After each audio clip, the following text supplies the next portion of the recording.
Anyways, we have the director's take here. We're gonna take a look at so you guys can get an idea of what they're looking to do this season. I know people probably already talked about it, but I feel like our takes on it are pretty accurate for the most part. Whenever we look at these, I'd say like at least 80% of the stuff that we predict usually come true. So I'd like to take a look at what it is, my thoughts on what's going to happen with the change, and yeah, just see what happens here.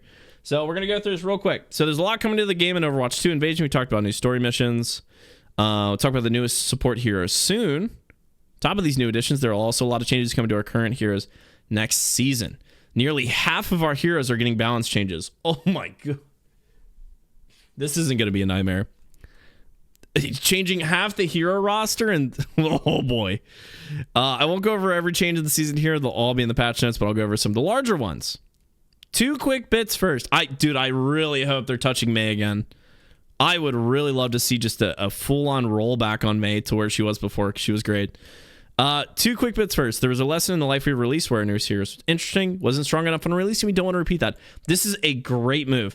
I do agree that new heroes I'd rather them be a little bit overtuned than undertuned. Now, obviously, you can figure out if a hero is going to just be insane. But just making sure they're overtuned so where they're actually like decent enough on play is very important for Overwatch and very important for the marketing team. These new heroes are really meant to drive engagement in the game, and if people hear the new hero sucks, or play it and realize the new hero sucks, they're going to leave the game like that again. So I think this is a really smart move for the marketing team to make sure the hero is good, so people come back to the game and play it and feel like they're actually getting value with the hero. Armor damage reduction is now additive with other sources of damage reduction and respects the current cap 50%. Used to be multiplicative with damage reduction from abilities, creating situations where certain heroes were much more difficult to damage. They were saying Ramattra and Orisa. So this is a nerf. This is essentially saying like these big block damage, like Fortify and Ramattra's block, which has been a very big issue and it's been very annoying, is that they're not going to stack with other damage reduction, and they're just going to be additive instead of they're not going to multiply. They're just going to add, which means that Ramattra is going to be less bulky, less spongy when he's using his block, and he's got the armor and all this stuff, which is really nice because it sometimes feels like he's impossible to kill. Orisa sometimes more as well, but not as much as Ramattra, so we'll see how that affects it. All right, on to balance. One of the themes for balance changes this season is reacting to some of our recent tuning tweaks. We made several changes to Cassie's magnetic grenade this season, and going forward, we will be refining it to address some of the extremes of the ability. Its maximum range will shorten quite a bit with a 1.5 second max travel time. Okay, it's great. Cassie will also get a health buff. Oh, is he going back to 250? And some changes to his damage fall off. We're happy with the power of Torbjorn's turrets following this season's change, but we like to increase the damage potential of his primary fire. Should be getting a faster fire rate. Okay, that'll be kind of cool. We're also speeding up his weapon swap so that he's more effective at keeping his turret up. Oh no, bro! It's gonna be quicker to switch to hammer. Oh, you're gonna be seeing a lot more hammer Torbjorns out there. Not an insane amount, but it's gonna be much more. Honestly, that's a hammer buff. Like being able to switch that quick and do that quick 30 damage, right? 30 with which is hammer might actually be a legitimate way to play the game now. If they make it super easy to get to it, like animation cancel your fire and then go straight into hammer, might actually be a play. Lastly, we're continuing to make changes to Orisa. Her Fortify ability will now grant 125 bonus health, and the start of her damage falloff will be slightly extended. We wanted to see how much the mid-season changes would bring her up before the armor to that, and think she needs a bit more to compensate. I said this before, and I said it. I'm going to say it again. I do not know why they're buffing Orisa. I don't get it. Yes, she's not as played because the meta doesn't revolve. Like, the meta isn't decided by like Orisa right now. The meta is like a combination of a bunch of different factors which make it this like dive comp, a little bit more like a dive brawly kind of comp. The moment that the meta shifts back into Orissa's favor to where it's a comp that Orisa will do pretty decent against, or she's part of the meta, she's gonna be giga buffed into this. I don't know why they keep buffing her. Unless maybe the armor stacking balances it out more. I don't get it. I don't know why they're doing this to Orisa. The moment she's back in the meta, they're going to have to nerf her again. They're just creating work for themselves in the future. And we're going to be having to deal with the expense of that when meta shifts back into a bunker style, more spam, distance poke style comp. She's just going to be way too good. While we're releasing a new support in Invasion, we're also making quite a few changes to our current support heroes. Continue to focus Lifeweaver. That's great. We think he's in a much better state, which... not much better, but better, I guess. Would like to focus on two aspects of his kit. Giving his ult more impact. Wow, that's a crazy idea. Making the ult to where it actually gets some kind of value. It's almost like that's probably the biggest thing. Is that his ultimate is not a game winner. It's not like a fight winner. Even if nobody else uses ults, the tree really doesn't like win that many fights. Like it's not like a huge indicator of whether a fight's won or not. Which is probably the biggest reason that Lifeweaver has such a low win rate, is that he just doesn't give value, especially with ultimate. In a game like Overwatch, where ultimate economy is so important, like probably the most important thing in a game is how you use your ults.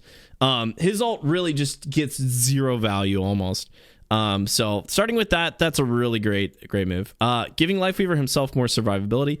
This is great. I still think he needs a little bit more damage potential. Just because it's almost impossible to get like a decent amount of damage with them unless you're just going full Death Weaver, as we call it. I think making him a little bit more balanced between like damage and healing instead of heal botting, because he outputs so much healing. The problem is that it's not made up with the pressure that he introduces into the game. So he basically just becomes a heal bot, which a lot of the times isn't enough to win fights, especially at higher ranks without that pressure. Just healing a team doesn't mean that you're going to win that fight. So I'd like to see a little bit more damage. The survivability is nice, but honestly, if you play him decently, you really can survive on him. It's just when they go to those hard counters, like those dive heroes, that he really does fall apart. But we'll see. Anyways, part of Tree of Life's healing will now be converted into Overhealth, which is interesting. So instead of this being a reactive ult, because I would say right now, especially with the burst healing, it's a very reactive ult. Like when enemy team pushes in, you use the ult to react to the push into the pressure to sustain your team. Now with the Overhealth, it's going to kind of act like Briggs' Rally when she gives armor to people on her team, where Rally was much more of a preemptive ult. So now it's going to be kind of throw the tree, play around the tree to get that Overhealth, or do it before they push in, so your team can actually sustain a little bit more. It's going to be a much more proactive ultimate than reactive. Up to a maximum of 100 health per player, which is pretty decent. I don't know how much Overhealth it's going to give per like pulse, maybe, if that's what's going on, maybe 25 per, but that's really going to depend on how good of a addition this is. He will also get added survivability by converting some of his health to shields and upping the amounts of healing done by rejuvenating dash. So is this during the ultimate? I think this is during the ultimate. So he will get added survivability during the ultimate by converting some of his health to shields and upping the amount of healing done by rejuvenating dash. I think that's during the ultimate. I don't know. It's very clear. They threw this in a weird spot. Unless this is just like by default, like just, without being an ultimate. They weren't really clear about that, so I don't know how that's going to work. We're also making some changes to Kirika's Protection Suzu. It will now heal slightly less, but when it cleanses a negative effect, it will do an additional burst of healing, which is okay. Whatever. If you have a negative effect, if you're hindered or stunned or naded or antied, like all this stuff means she'll get an additional burst. So that's kind of interesting. That's like a little interesting situational thing. And I guess they're introducing more of these proc abilities to where in certain situations your ability does more, kind of like May's right click with her icicle when you use it when they're in a frozen state. It's another kind of one of those proc abilities. We'll see how that works. I don't think it'll make a huge impact, but it'll probably feel better.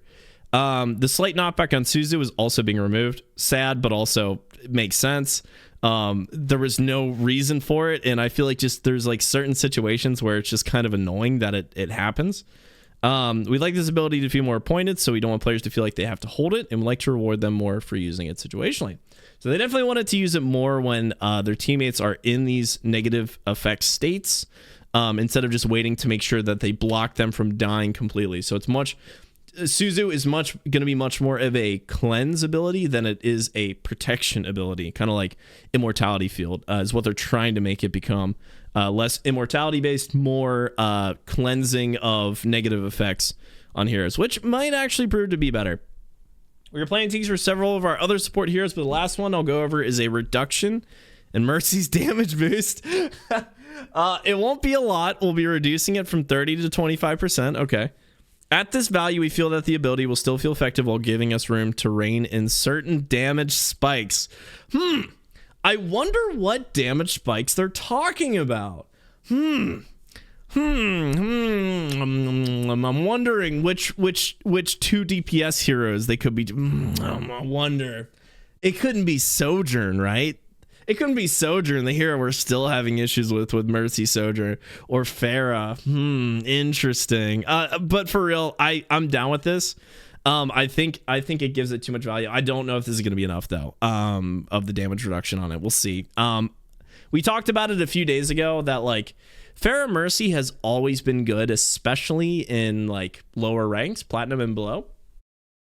Since day one of Overwatch, and it's never not been really good. And I think they're finally trying to address this in this patch. I don't know if it's pointed at Pharah exactly, but it'll definitely affect Pharah. This is definitely the right direction. It's really hard to nerf Pharah Mercy without making Pharah unplayable, because what they've tried before is nerfing Pharah, and then Pharah basically just became unplayable, and then Mercy just pocketed something else. So maybe this will make it a little bit more balanced, so it doesn't feel like Pharah Mercy gets just insane value out the gate. So I'm hoping this makes some pretty good changes here. There are a few other notable mentions. Sombra has a few small changes coming next season, but in season 7 she'll debut her larger rework, complete with the new ability Ramacha and Doofus. Wasn't the Sombra change supposed to happen in season 5? Right? Didn't they promise? Right? I'm pretty sure they promised season 5 Sombra rework. God, this got pushed all the way to season 7? God damn, dude. Woo. Ramacha and Doofus blocks will now reduce stuck damage, and we're making changes to Bastion's kit to help him feel more fluid and increase the potential for his tactical grenade. I love this. I don't know what they mean by this, but I love my sticky bombs when I'm playing Bastion. I'm all for this. If they want to buff Bastion, go for it, dude. I feel like I've been getting really good value on him, despite people thinking that he's really bad right now. Like in high ranks too. Like he does a pretty decent in certain situations. He's pretty good. All of this, as well as the rest of Overwatch 2 Invasion, goes live on August 10th. Can't wait and hope to see you all in game till next time. I guess August 10th is it's the make or break day. My personal opinion, it's gonna be probably a train wreck.